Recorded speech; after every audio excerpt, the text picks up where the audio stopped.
Kinetic, pretty big 24 scale P-47D Razorback. And this is a pretty chunky and big aircraft. Hello, this is BJ from Hearns Hobbies, and today I'm going to be looking at a kit of an aircraft, and it's not just any aircraft, it's this huge P-47D by Kinetic. Now it's huge because this is actually 1/24 scale, and the box itself doesn't look like a standard 24 scale box, because 24 scale aircraft boxes are normally huge, and this is a pretty chunky and big aircraft. But they tend to do this, it's just in a really, I guess, a chubby box I'd call it. So that's the D, which is the later version of the P-47. P-47 was one of the biggest fighter aircraft used in World War II. I think it was one of the most expensive as well. Lightning could have been similar as well, being twin engine, but as a single engine it was the most expensive. Big and chunky, huge engine, and it could carry a payload of up to a 1,000-pound bomb. So it was used in escort roles and also for ground attack. It had 8 50 cal machine guns, which is quite a large number for a fighter. But because of this multi-role capability, it was really popular, and also it was really tough. Big, tough fighter. So that's a P-47D. Let's go over here and open it up. You look at the box side is quite nice. So it's either taking off or landing. Bit of an action pose. Over here on the side you can see a few of the options. You've got invasion stripes there, and then this is for Miss Mutt. Got that nose art included as well. And then that's basically the same. All right, let's crack it open and see what we've got. All right, so first thing you can see is the huge fuselage. See, it's just filled up the whole box. Now looking at this, I guess it's over 30 centimeters long, so it's over a foot. Let's move this across here and we'll have a closer look at these bits. All right, so I'm going to leave it in the plastic. So for the rustling, you get your fuselage halves in here. We'll see if we can get some better detail. They've got some really nice surface detail, reasonably deep panel lines and rivets as well. So very easy to bring all those up with a wash. Very sharp edges on wing roots. And you can just see there's the instrument panel in here as well, to see. So I'm sure there's some decals that will go over that. And then a few other panels and back of the cockpit there as well. All right, so let's pop that over here. What do we got next? Okay, so what do we got here? So these are horizontal stabilizers. So you see how they're built in. This is actually the bottom of the rear fuselage, because I guess the tail wheel would be in here. Might have the other way around actually. Have a closer look. Oh no, I'm right. So that's where the tail wheel will be popping out. You've got ailerons there as well.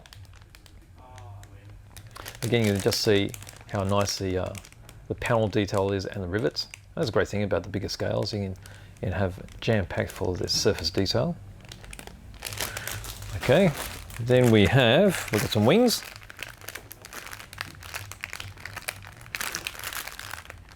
Now that's one side, it looks like.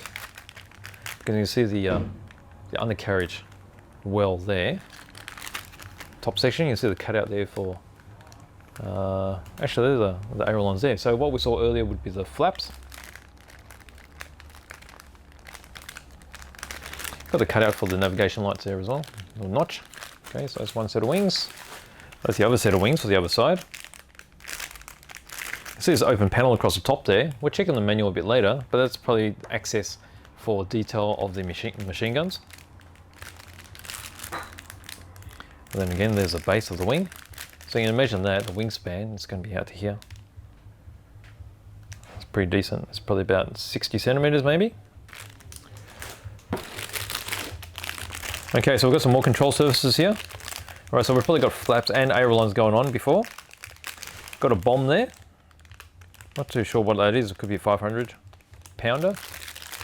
Also, looks like rocket tubes that'll be mounted under these wings. big chunky bits here, which could be wheels, I'm not too sure. We'll find out in the manual. And additional panels.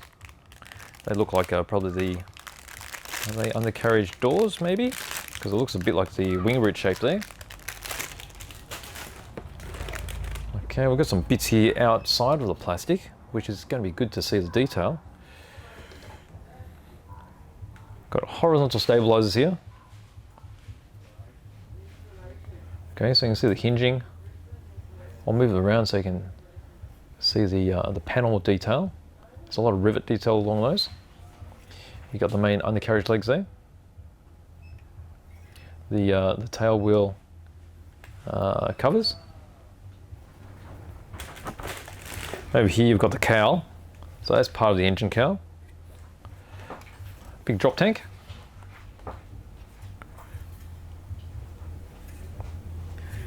That looks like the tail wheel right there, and the tail wheel strut.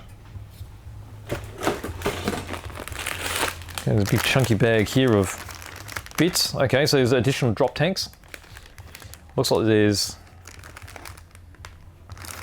two huge drop tanks, probably wing mounted. And then what appears to be smaller drop tanks just on the inside. And there's another control surface, so that looks like a rudder. Okay.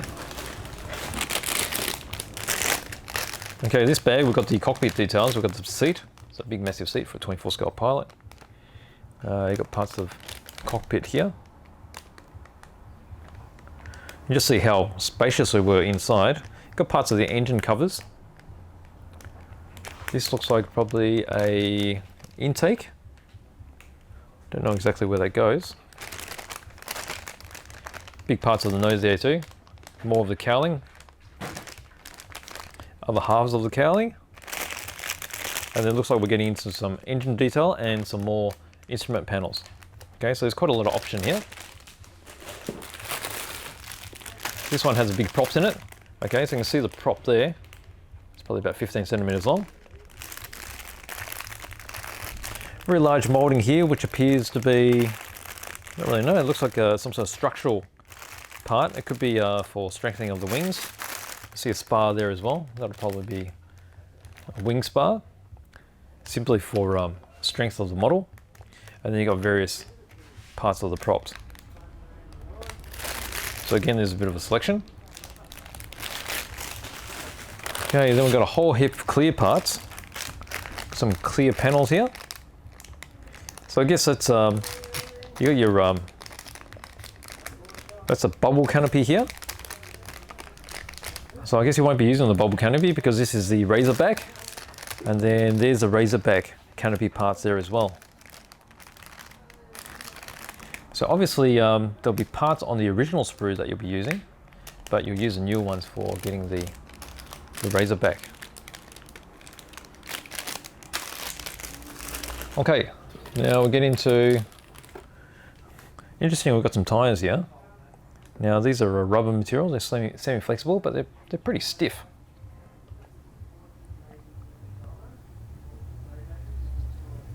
Got some really nice detail in the tread. Got that diamond tread pattern on them. This part here I think is just sprues, that'll probably need to be cut off, and then you pop that into the wheel. And over here I've got some more cockpit.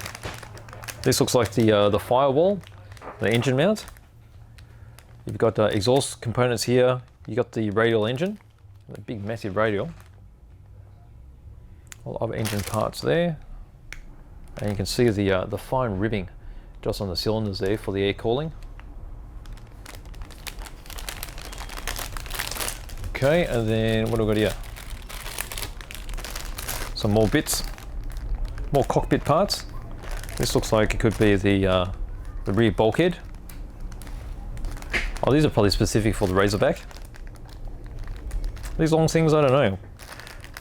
Interesting. Could be the push rods on the engine. A few more engine bits there. And then our final piece of sprue has got more cockpit parts, and these are either are there machine gun parts here?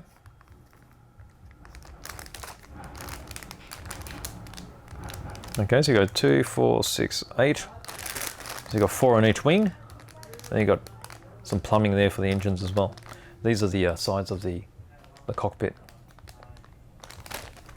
Okay, so there are all of the plastic parts, and then we get up to this huge sheet of decals. See how nicely printed they are. These are printed by Cartograph. So Cartograph makes some of the best decals available, and you've got these big prints of, this particular one is Squirt 2. Okay, so that's the nose art for there. You got Miss Mutt and Pride of Lodi, Ohio. Definitely very nice. And then there's some decals there for your instrument panel. And then there's all this stenciling here as well. Okay, so from there we go on to the manual. So I've got the manual here. All right. So it's a fairly standard layout of manual. Got a little bit of a history on the actual aircraft. You got a paint chart here, which has all the codes for Vallejo, Ammo MiG, Italeri, GSI, Humbrol, and also Tamiya. All right, so you've got your legend of all the parts. So you've got all the markings so you know exactly where to find the parts. And then we start into the construction. Okay, so this is actually laid like this at the moment. So we start off with the cockpit. You got the cockpit floor with the back of the bulkhead and the seat, and then all the instruments going together. They're the sides of the cockpit, which we just saw before. Get all the finer details, with throttle stick and such. Okay, from there we start building the engine. So you can see how complicated the engine is by itself. I mean, it's going to be very, very big. The engine will be this sort of size. You got the firewall all going together there with the engine mount. Over here you've got all the plumbing going in with the engine. Big massive radial. This is where you've got onto all your sub-assemblies. So this was that brace that we saw before. So these are the spars for supporting the wing. As you can imagine, a big kit is going to need quite a bit of engineering to get it to hold together and not sag. So that's why these spars are very handy. This is a major structural component there on the inside of the fuselage. Okay, so from there, that's where the engine is covered up in its cowls. So you've got the engine. Actually, well, you've got the cockpit first. They get sandwiched between the fuselage, and then the engine pops into the front. Then we start moving on to the control surfaces. So you've got the horizontal stabilizers, and then we've got the cockpit. There's a drop tank, which looks like a centrally mounted drop tank. Tail wheel going in, and then you start moving on to the wings. So you can see the construction of the machine guns within the machine gun bay. You've got some drop tanks on the wings, undercarriage, and this one is optional drop tank all the bombs. Over here you've got the flaps, and then the ailerons as well. Optional rockets, so a lot there. And then as the wings get sandwiched over the machine gun bay, you can see how there's this panel that goes on the top of there. So you can have that loose. You can either just drop it in place, or just have it loose and see all the detail of the guns as well. So here we do the other side. So you've got the same sort of options for rockets, drop tanks, and that's a different type of drop tank. And then on this particular side, there's the additional detail of the ammo as well. So you've got your ammo bays, and then all the machine guns that all get sandwiched together. You got your flaps, and then your ailerons again, and then you got your final assembly. So these are the wings getting fitted onto the spars, and then you have your choices of the props. And from there, you've got your details for doing all the decals and the final coloring. So this particular one is Pride of Lodi, Ohio. So this is the one with Miss Mutt on the nose. It's great because these particular aircraft had large profiles, so the nose art is quite noticeable on a model. Quite often you have some really nice nose art, but because the model's so small, it becomes quite difficult to see. And then of course there's this version as well, which is Squirt 2. This one's got the invasion stripes on it. Okay, so that's my open box review of the Kinetic, pretty big 24 scale P-47D Razorback.